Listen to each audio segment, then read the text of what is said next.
موسیٰ علیہ السلام کے ذریعے اللہ نے فرعون کی حکومت کا خود ہی خاتمہ کر دیا. خاتمہ اللہ نہیں کیا کیونکہ کمزور تھے موسیٰ علیہ السلام, لڑ نہیں سکتے تھے. جب خاتمہ ہوا ہے تو پھر اب اللہ میاں نے کہا کہ کچھ کام میں نے کیے ہیں, اب کچھ کام تم کو بھی کرنے پڑے. اب تمہارے پاس ایک حکومت آ گئی ہے, اب جو تمہارا شہر ہے نا بیت المقدس, اب تم وہاں پہ اٹیک کرو, حملہ کرو, جہاد کرو. اب ایسا ہی نہیں ہوگا کہ ہر جگہ کے لیے الگ الگ موسیٰ آئیں گے. سمجھ میں آ رہی ہے بات کی؟ فلسطین میں ایک الگ موسیٰ بھیجوں گا میں جو بیت المقدس پہ قبضہ کرے گا. بھائی یہاں تو تم غلام تھے, تمہاری طاقت نہیں تھی, اب تو تمہیں ایک پاور مل گئی ہے نا, ایک اسٹیٹ مل گئی ہے, ریاست مل گئی ہے, اب کیا کرو, چلو جی. لیکن وہ اتنا عرصہ غلامی میں رہ کے ڈھیٹ ہلے ہی نہیں, اور موسیٰ علیہ السلام سے کہنے لگے اذهب انت وربك فقاتلا انا هاهنا قاعدون. اے موسیٰ بہت طاقتور لوگ ہیں, اتنے لمبے لمبے قد ہیں. اپنی انٹیلیجنس بھیجی تھی انہوں نے, جا کے دیکھ کے آؤ, تھوڑے چھوٹے سائز کے ہوئے تو لڑ لیں گے, تھوڑا 6 فٹ سے اوپر کے ہوئے تو نہیں لڑیں گے. تو انہوں نے جا کے چٹا لے کے گئے, وہ لوگ نا بندے ناپ کے آئے. انہوں نے بولا بھائی بہت قومن جبارین, بڑے طاقتور لوگ ہیں, ہم ان سے نہیں لڑ سکتے. موسیٰ علیہ السلام کی قوم میں 2 لوگ تھے نیک لوگ. اللہ کہتے ہیں قال رجلان من الذین یخافون انعم اللہ علیہما. ہمارے حضرت اس آیت کو پڑھتے تھے اور کہتے تھے کیسے خوش قسمت لوگ تھے وہ. بنی اسرائیل میں کچھ نیک لوگوں میں 2 نے کہا جن پر اللہ کا انعام تھا. قرآن کہہ رہا ہے یخافون, اللہ سے ڈرتے تھے. انہوں نے کہا اے میری قوم, جب اللہ کہہ رہا ہے لڑو, اس کا مطلب وہ مدد کرے گا. ایک ہوتا ہے نا آپ اپنی رائے سے لڑ رہے ہو تو اس میں رائے غلط بھی ہو سکتی ہے, صحیح بھی, لیکن جب اللہ کا حکم آ گیا اب تو غلط ہونے کا امکان ہے ہی نہیں. تو انہوں نے کہا لڑو, تم دیکھنا ہمت ذرا سی کرو گے, تم اس شہر میں داخل ہوگے, اللہ تمہیں فتح دے دے گا. تو اللہ نے ان کو کیا کہا, یہ وہ 2 لوگ تھے جن پر اللہ کا انعام ہوا. کتنے خوش قسمت لوگ کہ ان 2 کا تذکرہ قرآن نے الگ سے کیا ہے. لیکن وہ قوم نے کہا اے موسیٰ اذهب انت وربک, آپ جائیں اور آپ کا رب جاؤ. جس رب نے فرعون کو ہلاک کر دیا وہی رب اس قوم کو بھی ہلاک کرے گا. انا ہاہنا قاعدون, ہم یہیں بیٹھے ہوئے ہیں, ہم دیکھ رہے ہیں کہ پوزیشن کیا ہوتی ہے. اگر فتح ہو گئی تو ہم آ جائیں گے, نہیں ہوئی تو ہم یہیں ٹھیک ہے. پھر کس قدر غصہ آیا ہوگا موسیٰ علیہ السلام کو. آپ سوچو یار کہ تم نے فرعون کا غرق ہونا دیکھ لیا. تو اس سے پتہ چلتا ہے بھائی چند افراد سے قوموں کی تقدیر کے فیصلے نہیں ہوتے. چند افراد تو وہاں بھی نیک تھے, قوم کو دیکھا جائے گا تو 4 آدمیوں کے ٹھیک ہونے سے قوم ٹھیک نہیں ہوتی. تو موسیٰ علیہ السلام نے جب یہ سنا نا, موسیٰ علیہ السلام نے کہا اللہ میں تھک گیا ہوں, اب تو کیا کر, میں اپنے اور اپنے بھائی کا مالک ہوں, ان پہ میں زبردستی نہیں کر سکتا, لہذا میری اس قوم سے جان چھڑا دے. بس تو اس قوم سے کیا کر دے, جان چھڑا دے. مجھے اس کا لیڈر بننا ہی نہیں ہے, یہ غلط قوم جو ہے اس کا لیڈر مجھے بنا دیا گیا. آج یہودی اسرائیل کر رہا ہے اور کہہ رہا ہے کہ یہ ہمارا ہے. تم نے موسیٰ کو ستایا کتنا ہے. میں پہلے یہ تھوڑا مکمل کر لوں نا, پھر بتاؤں گا کہ آج یہ کیوں یہودی اتنا اچھل رہے ہیں. تو پھر کیا ہوا, 40 سال تک وہ اسی میدان میں بھٹکتے رہے ہیں. وہیں موسیٰ علیہ السلام کا انتقال ہوا, ہارون علیہ السلام کا انتقال ہوا, پھر انہی کے خادموں میں سے یا انہی کی اولادوں میں سے اللہ نے کسی کو نبوت دی. 40 سال کے بعد جا کے پھر ان پر وحی ہوئی کہ اب آپ جہاد کرو. تو پھر ان لوگوں نے جہاد کیا اور پھر اس جہاد کی برکت سے اللہ نے فتح عطا فرمائی. اور اسی میں قرآن کہتا ہے کہ ایک کمانڈر تھے, مجاہد تھے, کمانڈر بھی نہیں تھے, جن کا نام تھا داؤد. کیا نام تھا؟ وہ ایک عام سپاہی تھے لیکن عبادت گزار تھے, جو پھر بعد میں داؤد علیہ السلام بنے. تو داؤد تھے, انہوں نے بہت بہادری سے وہ لڑے. امیر کا نام تھا طالوت, اور مقابلہ جس قوم سے تھا اس کے کمانڈر کا نام تھا جالوت. تو بنی اسرائیل کے کمانڈر تھے طالوت. اچھا اس میں بھی دیکھو, نبی نے جب کہا نا لڑو, تو انہوں نے کہا کہ ہمارا کوئی امیر نہیں ہے. تو نبی نے اللہ کے حکم سے طالوت نامی بنی اسرائیل کے کسی بزرگ کو, کمانڈر کو امیر بنا دیا. کس کو امیر بنا دیا؟ یہ سبق یاد کر لینا تھوڑا سا. طالوت. اچھا طالوت میں ایک عیب سمجھا جاتا تھا, غریب تھے. بنی اسرائیل نے کہا یہ تو غریب آدمی ہے, ہم غریب آدمی کو اپنا امیر نہیں بنا سکتے. یہ پوائنٹ ٹو بی نوٹڈ ہے, اس کو سمجھو, جو آج دینداروں میں بڑی خرابی آ گئی ہے. نبی نے کہا کہ دیکھو اللہ نے ان کو دو چیزوں میں تم پہ فضیلت دی ہے، زادہ بسطتاً فی العلم والجسم. فوج کا کمانڈر بننے کے لیے دو چیزیں ضروری ہیں، ایک لڑنے کی نالج، لڑائی کا تجربہ. یہاں علم سے مراد کیا ہے؟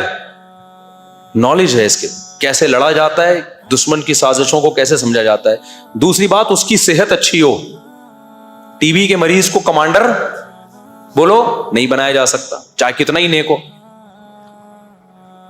یہ نہیں کہا کہ یہ تم میں سب سے بڑے چونکہ بزرگ ہیں ان کی تہجد کی رکعتیں سب سے بولو نا زیادہ ہیں اور روزے پابندی سے رکھتے ہیں. یہ بھائی ہو سکتا ہے بہت سارے بزرگ بنی اسرائیل میں ان سے بھی اچھے ہوں.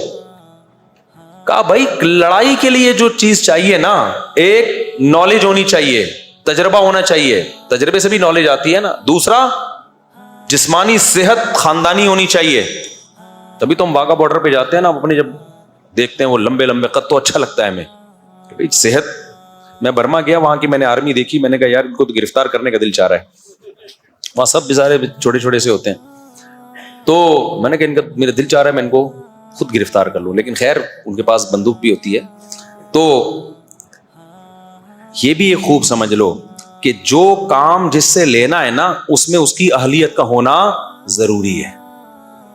آج یہ بھی ایک بڑا مسئلہ ہے، نیک اور بزرگی کو دیکھا جاتا ہے، یہ بھی دیکھا جائے گا. دوسرے نمبر پہ فقہائے کرام نے عقیدے کی کتابوں میں یہ مسئلہ لکھا ہے کہ مسلمانوں کا کمانڈر بنانے کے لیے، بادشاہ بنانے کے لیے، خلیفہ بنانے کے لیے اگر آپ کے پاس دو بندے ہوں، ایک کے پاس تجربہ ہے اور نالج ہے، اسے ملک چلانا آتا ہے، دوسرے کے پاس تقویٰ ہے، للہیت ہے، ملک چلانے کا تجربہ نہیں ہے، تو جو تجربے کار ہے نا اس کو فوقیت دی جائے گی. دیکھو ملک چلانا گاڑی چلانے سے زیادہ مشکل ہے یا نہیں ہے؟ مجھے ایک بات بتاؤ. ابے کیا ہو گیا بھائی، ملک چلانا گاڑی چلانے سے زیادہ مشکل ہے یا نہیں؟ آپ نے کبھی ایسا ہوا کہ گاڑی چلانے کے لیے 4 مہینے لگے ہوئے بزرگ کو بٹھا دیا کہ کوئی بات نہیں چلانی نہیں آتی لیکن اتنے پہنچے ہوئے ہیں نا، اللہ ان کی مدد کرے گا انشاءاللہ، کیونکہ بہت نیک ہیں لہذا اللہ ان کی مدد کرے گا. اور بھائی اللہ نے کب کہا کہ میں مدد کروں گا؟ وہ ٹھوک دے گا گاڑی کو. اس میں کوئی سٹا لگانے والا چرسی ہیروئن چی ہوگا نا، لیکن چلانی آتی ہوگی. آپ بولے کہ تو بیٹھ جا بھائی، وہ بزرگ بھی بولیں گے بیٹا تو چلا لے، میں پیچھے بیٹھ کے اللہ اللہ کر رہا ہوں.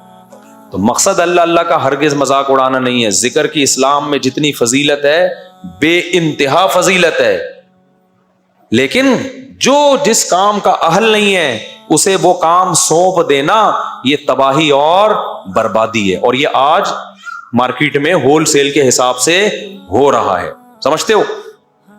تو ان کا کمانڈر بنا دیا طالوت کو بنی اسرائیل کے. یہ تاریخ کا سمجھنا ضروری ہے آپ کو. اب جب طالوت کمانڈر بنے ہیں، بنی اسرائیل نے کہا ہم نہیں مانتے، انہوں نے کہا ماننا پڑے گا بھائی، ان کے جسم بھی صحت بھی اچھی ہے اور علم بھی ان کے پاس زیادہ ہے. مجبوراً مانا انہوں نے. پھر جا کے لڑائی ہوئی ہے، لڑائی میں 1/3 تو بنی اسرائیلی ویسے ہی بلکہ 1/3 نہیں 2/3 بھاگ گئے. جنگ تھی وہ، اور اللہ کی نافرمانی بھی کی انہوں نے، میدان جنگ میں گناہ بھی کیا، گناہ سے اور حوصلہ پست ہوتا ہے. تو جب 2/3 تو بھاگ گئے، 1/3 رہ گئے، انہوں نے اللہ سے دعائیں مانگی، ربنا افرغ علینا صبرا، اے اللہ ہم پر صبر کو انڈیل دے، وثبت اقدامنا، اور ہمارے قدموں کو مضبوطی سے جما دے. یہ بڑا پیارا منظر ہوتا ہے خدا کی قسم، جب اللہ کا حکم ہو لڑنے کا اور آپ اللہ کے حکم پہ ٹھہرے ہوئے اور آپ کمزور ہو، پھر یہ دعائیں مانگنے کا بڑا لطف ہے.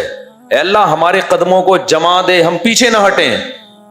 اللہ نے جمایا ان کے قدموں کو. سامنے بہت بڑا ان کا سردار تھا جالوت، وہ بھی ظاہر ہے علم میں اور جسم میں طاقتور تھا نا، تبھی تو اس کو کمانڈر بنایا تھا.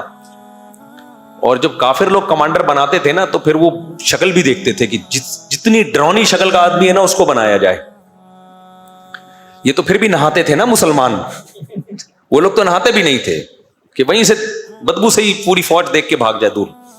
نہانا وہانا تو اب سیکھا ہے گوروں نے، 100-150 سال پرانا قصہ. اس سے پہلے کا خلافت عثمانیہ کے دور میں جب کوئی فرانس کا یا کوئی UK لندن وغیرہ کا شہزادہ آتا تھا نا، یا کوئی ملکہ بادشاہ سے ملکہ سے ملنے، تو تاریخی کتابوں میں لکھا ہوا ہے کہ اس کو پہلے واش روم میں سروس ہوتی تھی اس کی، اس کے بعد بادشاہ سے ملوایا جاتا تھا. ان میں رواج نہیں تھا. تو اب کیا ہوا ہے کہ اسی جو طالوت کی قوم میں جو ہے نا، طالوت کے جو ماتحتوں میں ایک فوجی تھے داؤد علیہ السلام ان لوگوں میں تھے جو بھاگے نہیں تھے. اور نہ صرف یہ کہ بھاگے نہیں، جب قوم کمزور ہو، دشمن طاقتور ہو، ایسے موقع پہ بہادری دکھانا بڑے کمال کی بات ہوتی ہے. داؤد علیہ السلام نے ڈائریکٹ ہدف کس کو بنایا؟ جالوت کو. ایسے موقع پہ تو ہر آدمی کہہ رہا ہوتا ہے میں بس ہلکی ہلکی یوں نا تلوار چلاتا رہوں، نمبر آ جائے میرے اور جان بچ جائے. داؤد علیہ السلام نے کیا کیا؟ ہدف کس کو بنایا؟ جالوت کو. بڑی بہادری کی بات ہے. اور داؤد علیہ السلام عبادت گزار بھی بہت تھے. عبادت کے ساتھ یہ چیز ہو تو پھر مزہ ہے. آج جو عبادت زیادہ کرتا ہے اس سے چلا بھی نہیں جا رہا ہوتا، ہلا ہی نہیں جا رہا ہوتا. نیک اتنا ہوتا ہے، بیٹھتا ہے تو پولیس آتی ہے اس کو اٹھانے کے لیے. کولیسٹرول کا پورا ڈبہ بن چکا ہوتا ہے وہ. آپ ماضی اٹھا کے دیکھیں، صحابہ، تابعین. قرآن کیا کہتا ہے؟ وَكَأَمْ أَيِّن مِّن نَبِيٍّ قَاتَلَ مَعَهُ رِبِّيُّونَ كَثِيرٌ. کتنے پیغمبر ہیں جن کے ساتھ اللہ والے مل کے لڑے ہیں. تو اللہ والے کیا کرتے تھے؟ پہلے ان پیغمبروں کے ساتھ مل کے لڑتے تھے. تو لڑائی کے لیے جسم کا ایکٹیو ہونا ضروری ہے یا نہیں ہے؟ اگر وہ ہر وقت تیجے 40ویں کی دیگیں پھوڑتے رہتے، حلوے، مانڈے، ربیع الاول کے مانڈے، پھر رجب کے کنڈے، اور پھر تیجے کے کنڈے، پھر فلانے کی دیگ کا ڈھکن، پھر وہ فلانے کی میلاد شریف، اگر یہ سب کچھ کر رہے ہوتے تو قرآن کیا کہتا؟ وَكَأَيٍّ مِّن نَبِيٍّ أَكَلَ مَعَهُ رِبِّيُّونَ كَثِيرٌ. معاذ اللہ. بہت سارے پیغمبر ایسے گزرے جن کے ساتھ ایسے اللہ والے لوگ تھے جو دیگوں کے ڈھکن کھولتے رہتے تھے اور دیگیں پھوڑتے رہتے تھے. قرآن تو کہہ رہے ہیں ان کے ساتھ ایسے اللہ والے لوگ تھے جنہوں نے تھوڑے تھوڑے ہو کے بھی بڑی بڑی طاقتوں کو شکست دی ہے. تو یہ جسم کی ایکٹیونیس کے بغیر، پھرتیلے پن کے بغیر، طاقت اور قوت کے بغیر ممکن نہیں ہے. تو یہ اسلام کا حصہ ہے اپنے جسم پہ محنت کرنا. پھوڑنے پھاڑنے کو نا مذہب سے نکال دو خدا کے لیے. رجب کے کنڈے، پھر ربیع الاول کے مانڈے، اور پھر 11ویں کے حلوے، اس پہ اسلام کا لیبل مت لگاؤ. اسلام کھانے کا حکم نہیں دیتا، اسلام روزوں کا حکم دیتا ہے. سمجھتے ہو؟ روزہ رکھنے والا ایکٹیو ہوتا ہے، پاور ہوتی ہے اس کی جسم میں.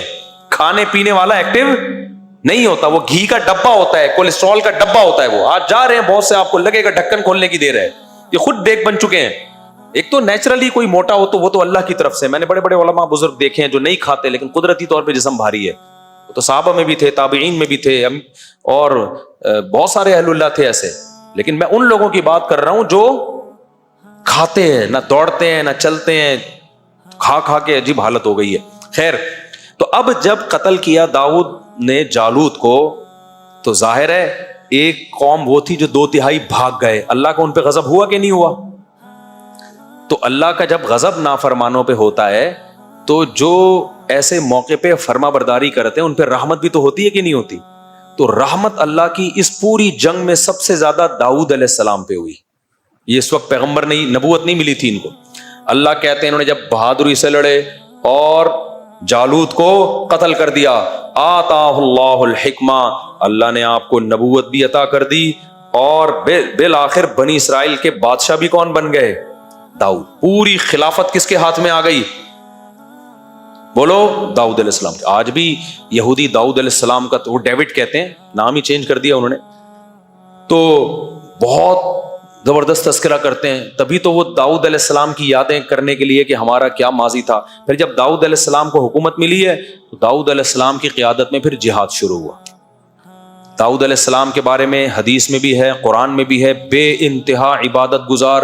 ساری زندگی داؤد علیہ السلام نے روزہ رکھا. ایک دن روزہ، ایک دن ناغا، ایک دن روزہ، ایک دن ناغا. یہ پوری زندگی داؤد علیہ السلام کا معمول تھا.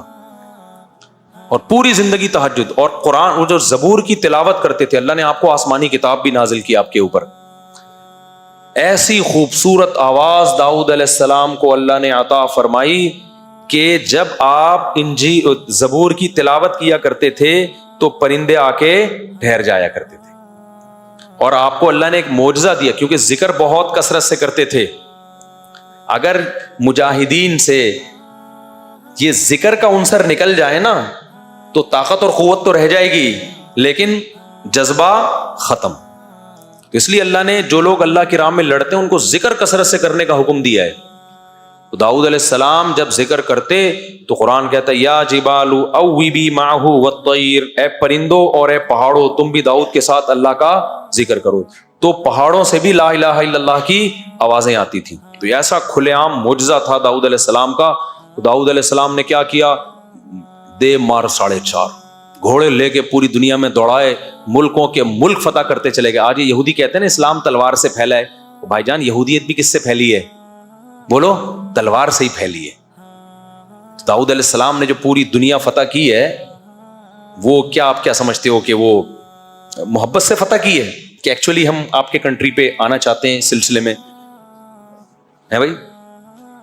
پھر داؤد علیہ السلام کی جب حکومت قائم ہوئی ہے, پورے دنیا میں تو نہیں ہوئی لیکن بہت سارے علاقے میں اللہ نے آپ کے ہاتھ میں لوہے کو نرم کر دیا. زریں بنایا کرتے تھے, جنگی ٹوپیاں بنایا کرتے تھے, اور جنگی لباس پوری لوہے کی زریں وہ بنایا کرتے تھے داؤد علیہ السلام اپنے ہاتھوں سے, اور پھر فوجیوں میں بانٹتے تھے. پھر وہ پہن کے لڑائیاں ہوتی تھی تاکہ اثر نہ کرے تلوار. اسباب اختیار کر رہے کہ نہیں کر رہے؟ پھر داؤد علیہ السلام نے بہت ساری, استغفر اللہ یعنی معذرت کے ساتھ, شادیاں بہت زیادہ کی ہیں. یہ تورات میں ہی لکھا ہوا ہے تو میں کیا کہہ سکتا ہوں. خواتین غصہ ہوتی ہیں کہ شادیوں کا مضمون پتہ نہیں کہاں سے لے آتے ہیں. تو اللہ نے ان کو بہت زیادہ اولاد بھی دی. انہوں نے یہ نہیں کہا کہ 2 بچے ہوں لیکن تمیز کے ہوں, جیسے میں ایک تمیز کا اور اتنا نیک پرہیزگار, تو ایکچولی میرے جب 2 ہوں گے نا تو پھر وہ بہت زبردست طریقے سے ان کو میں پالوں گا اور اپنا جانشین بناؤں گا. یہ فلسفہ فیملی پلاننگ والوں کا ہے, اور یہ فلسفہ انہوں نے یہ دیا ہے کہ یہ ایک غلط بات گڑھی ہے کہ زیادہ تمیز کے ہو نہیں سکتے. حالانکہ یہ فلسفہ کیا ہے؟ غلط ہے. بدتمیز ہونے کو 1 انڈا وہ بھی گندا نکل سکتا ہے, تمیزدار ہونے کو تو 15 بھی صحیح ہو سکتے ہیں.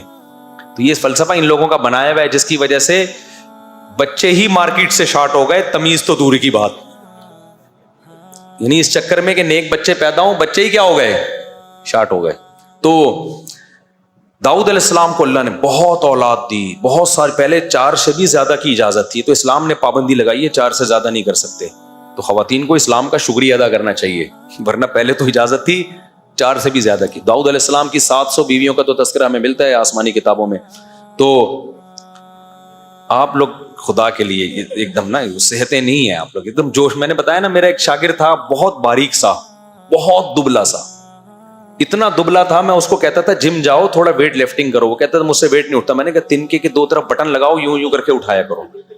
تو جب بھی میں 2-3 شادیوں کی بات کرتا تھا نا, وہ ایک دم جوش میں آ جاتا تھا, ایک دم خوش. میں کہتا بھائی ذرا آرام سے. میں نے کہا یار یہ تمہارے لیے آپشن نہیں. میں نے کہا تم شادی کرو گے 4-6 گلوکوز کی بوتلیں پہلے باہر رکھنا. مذاق کرتا تھا, اپنا شاگرد تھا, وہ ہنستا تھا میرے مذاق پہ. تو اب داؤد علیہ السلام کو اللہ نے بیٹے دیے بنی اسرائیل میں, ان کا نام سلیمان. تو سلیمان علیہ السلام بھی بہت عالی شان پیغمبر. ان کو بھی کنگ سلیمان کہتے ہیں نا آج بھی گورے. ان کو ایسی بادشاہت ملی کہ ابا سے جو خلافت ملی تھی نا, تو اس کو اور انہوں نے آگے پھیلا دیا, اور اتنا جہاد ہوا ہے. تو یہودیت بھی کیسے پھیلی ہے بھائی دنیا میں؟ تلوار سے ہی پھیلی ہے. اب تعبیرات کا فرق ہوتا ہے. تلوار سے کی طاقت سے دنیا سے زنا اور برائی کا خاتمہ کیا ہے. اب آپ اس کو تعبیر کچھ بھی کر لو. تو اب کیا ہے کہ سلیمان علیہ السلام کی 100 بیویاں تھیں, صحیح بخاری میں. تو سلیمان علیہ السلام کی بھی اولاد ہوئی. تو پھر وہ جب واقعات آئیں گے سلیمان علیہ السلام کے پھر بتاؤں گا میں انشاءاللہ. ابھی تو تھوڑا سا خاکہ آپ کی نظروں میں بٹھا رہا ہوں نا انبیاء کا سلسلے کا. تو سلیمان علیہ السلام کی بہت بڑی ریاست قائم ہوئی ہے دنیا میں نا. اللہ نے آپ کے جنات بھی آپ کے تابع کر دیے. یہ حرام مصر دنیا کا عجوبہ ہے یا نہیں ہے؟ تو عین ممکن ہے یہ جنات کا تعمیر کردہ ہو.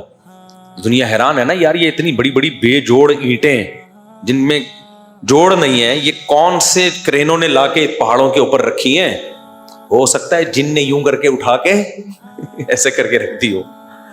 اور یہ بھی ممکن ہے کہ اس دور میں ٹیکنالوجی نے ترقی بہت زیادہ کر لی ہو, اس کا بھی پورا امکان ہے. تو یہ ضروری تو نہیں ہے نا کہ سائنسی ترقی ابھی ہوئی ہے, ہو سکتا ہے پہلے ہوئی ہو, پھر دنیا میں کوئی تباہی ہوئی اور سارا پروگرام اڑ گیا ہو, بہت کچھ ہو سکتا ہے. تو سلیمان علیہ السلام کی قیادت میں بہت بڑے حصے پر ان کی حکومت ہوئی ہے. یہ ساری اللہ نے اولاد ابراہیم کو نوازا ہے. اب چکر کیا ہے, چونکہ ان لوگوں میں پھر برائیاں آنا شروع ہوئی یہودیوں میں, پھر سلیمان علیہ السلام کے آگے سلسلہ جو چلا ابراہیم علیہ السلام کا, انہی میں پھر حضرت زکریا علیہ السلام پیدا ہوئے. عمران، حضرت عمران پیدا ہوئے جن کے بارے میں ہمیں نہیں پتا کہ نبی تھے یا نہیں تھے، لیکن قرآن نے ان کا تذکرہ بہت اہتمام سے کیا. ان اللہ اصطفیٰ آدم و نوحا وآل عمران علی العالمین، کہ اللہ نے آل عمران کو جہان والوں پر منتخب کیا. تو عمران جو تھے، حضرت عمران، ان کی زوجہ، انہوں نے منت مانی کہ میرے ہاں بچہ پیدا ہوگا تو میں اسے بیت المقدس کی خدمت کے لیے وقف کر دوں گی. تو بچہ کے بجائے مریم پیدا ہو گئی، حضرت مریم.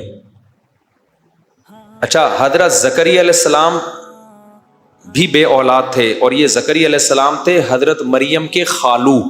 سمجھ رہے ہیں؟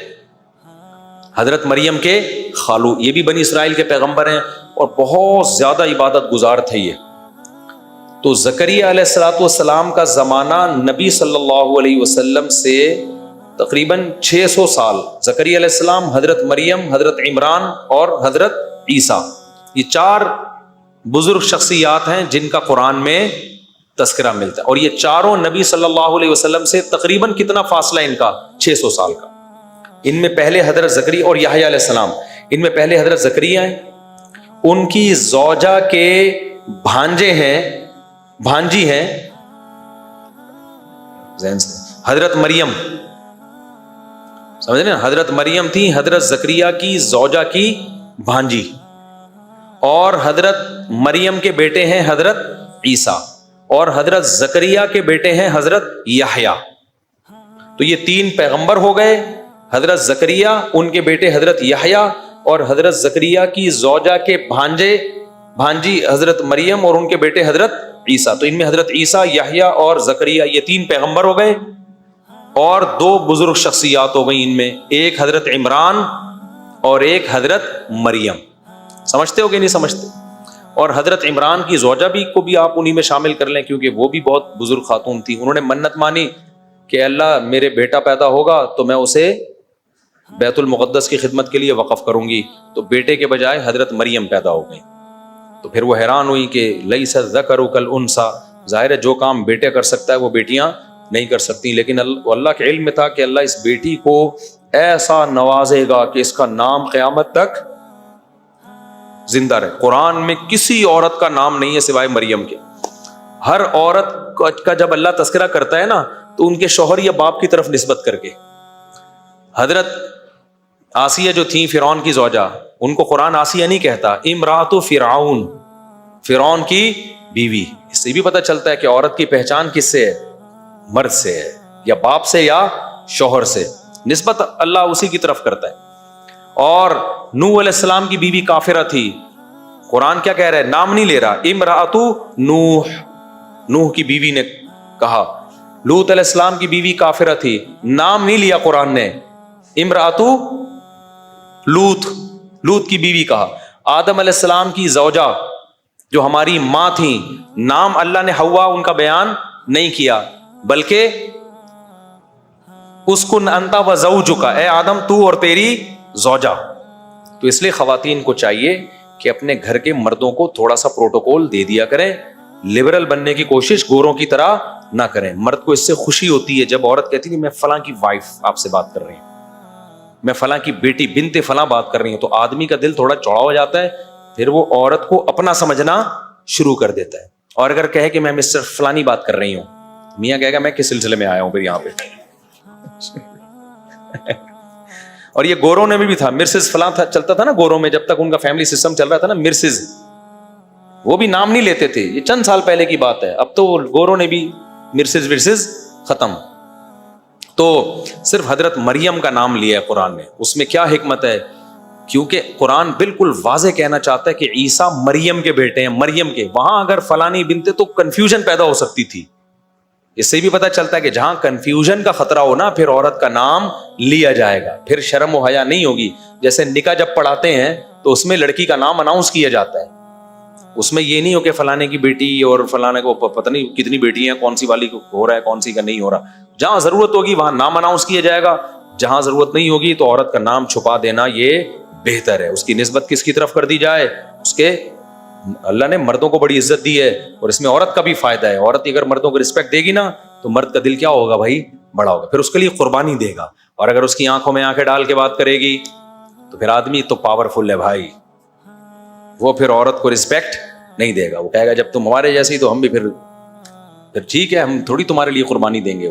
تو اب کیا ہوا، جلدی سے بات کو سمیٹتا ہوں. زکریا علیہ الصلوۃ والسلام کی بھی اولاد نہیں تھی، اور حضرت تو اس خاندان میں نا اللہ نے کوئی خاص رحمتیں کی، کیونکہ بنی اسرائیل کے یہ سلیکٹڈ لوگ تھے. ان کی خاصیت کیا تھی؟ قرآن کہتا ہے کانوا یسارعون فی الخیرات. حضرت عمران ان کی زوجہ، حضرت زکریا ان کی زوجہ، یہ جو خاندان تھا یہ راتوں کو اٹھ کے عبادت کیا کرتے تھے اور ہم سے دعائیں مانگا کرتے تھے، رغباً و رہبا، جہنم کے خوف سے اور جنت کی لالچ میں. تو کسی خاندان کو اگر سلیکٹڈ بنانا ہے نا اللہ کی نظر میں، تو اس میں تہجد کا رواج بہت ضروری ہے. کسی بھی خاندان میں اگر یہ رواج ہے نا رات کو اٹھ کے دعائیں مانگتے ہیں، اور دعائیں کیا یہ نہیں کہ فلانے کی جاب لگ جائے، وہ بھی مانگیں آپ، اصل کیا ہے کہ آخرت کی فکر ہو، تو یہ پھر وہ خاندان ہے جو اللہ کی نظر میں بہت زیادہ منتخب ہے. پھر ان کے ساتھ معجزے کرامتیں ہوتی ہیں. تبھی جب زکریا علیہ السلام کو اللہ نے خوشخبری سنائی کہ آپ کی اولاد ہوگی تو وہ حیران ہونے لگے. ابراہیم علیہ السلام کو جب خوشخبری سنائی آپ کی اولاد ہوگی، حیران ہونے لگے. ان کی بیوی حیران ہونے لگی، کیسے؟ تو اللہ نے فرمایا بھائی تم پر اللہ کی رحمتیں ہیں، برکتیں ہیں. اور پھر اللہ نے بھی فرمایا یسارعون فی الخیرات، یہ لوگ نیکیوں میں ایک دوسرے سے آگے بڑھتے تھے اور ہمیں راتوں کو اٹھ کے پکارا کرتے تھے. تو جب تم یہ ایسا کام کر رہے ہو جو پبلک نہیں کرتی، تو میں بھی تمہارے ساتھ وہ کام کروں گا جو پبلک کے ساتھ نہیں کرتا. پبلک میں جب تک شادی نہیں ہوتی، اولاد نہیں ہوتی، مریم تجھے شوہر کے بغیر میں بیٹا دوں گا. پبلک میں 90 سال کے بوڑھوں کو اولادیں بولو نہیں ملتی. لیکن بھائی آپ پبلک سے ہٹ کے کچھ الگ کام کر رہے ہو تو آپ کو 90 سال میں بھی اللہ کیا دے گا؟ اولاد دے گا. تو یہ زکریا علیہ السلام اور عیسیٰ علیہ السلام تک ہم نے سلسلہ بیان کیا. وقت چونکہ بہت زیادہ ہو گیا، اب کل میں انشاءاللہ زکریا علیہ السلام اور حضرت مریم اور عیسیٰ علیہ السلام کے جو اللہ نے سورہ مریم میں واقعات سنائے ہیں وہ میں انشاءاللہ ڈیٹیل سے بتاؤں گا. اور یہودی جو کہہ رہے تھے نا کہ ہم نے اتنی دنیا پہ حکومت کی ہے، آج بھی یہودی کہتے ہیں ہم تو اللہ کے سلیکٹڈ لوگ ہیں، ہم میں ایسے ایسے پیغمبر گزرے. تو اللہ بتائے گا کہ تم لوگوں نے ناشکری کی انتہا کی ہے، ان پیغمبروں کی تم نے قدر نہیں کی، جس سے اللہ نے یہ خلافت چھین کے اسماعیل علیہ السلام جو حضرت ابراہیم کے دوسرے بیٹے تھے نا، جو مکہ میں پلے تھے، ان کے حوالے کر دیے. اب یہ اہل اسلام کا دین ہے، جس کو فالو کیا جائے گا تو نجات ملے گی. اب یہودیت کو فالو کرنے میں نجات نہیں ملے گی. لیکن یہودیوں کو حسد ہے، وہ اپنا ماضی یاد کرتے ہیں، جی سلیمان اور داؤد، او بھائی وہ تھے، وہ اب نہیں. اور ان کا بھی تم نے حشر کیا تھا، ان کا تم نے میجورٹی نے ان کے ساتھ کیا ہے، تو اس کا کی سزا تم پہ ملی ہے کہ اللہ نے تم سے خلافت اور حکومت چھین لی. تو اب ہم انشاءاللہ کل جو ہے یہ سورہ مریم کو، اس میں جو اللہ نے آیات، بہت دلچسپ آیات ہیں، آپ لوگ کل آئیں انشاءاللہ. اللہ تعالیٰ سمجھنے کی، عمل کی توفیق عطا فرمائے.